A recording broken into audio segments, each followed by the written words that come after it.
Ayan mga master, baka nasubukan nyo yung ganito na kapag nagto-throttle body cleaning kayo ay nagkakaroon siya ng check engine sa Honda Click na 125. Ito yung Honda Click na game changer na version 2. Ayan.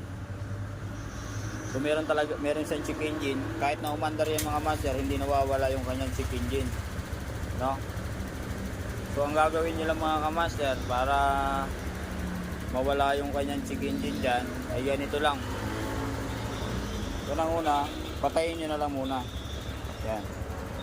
Patayin nyo yung susi. Then punta kayo dito sa may ano nya, throttle body. So dito sa throttle body may dalawang socket dito mga master. Ayan. Itong isa, tapos yung isa sa TPS. So gagawin nyo mga master, itong sa TPS, bubunutin nyo to.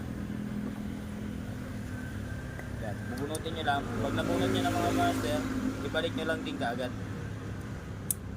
Yan, balik nyo lang. Pagkatas nyo bunutin, tapos ibalik. Yan. Kapag nabalik nyo ng mga master yan, ang gagawin nyo na naman, ay i-on nyo na yung kanyang susi. So kapag na-on mo na yung susi, kapag nabalik mo na yon, on mo lang kagad yung susi nya. Pansin nyo, yan, nawawala na po yung kanyang check engine. Ayan, all goods na mga master, yung kanyang check engine nawala.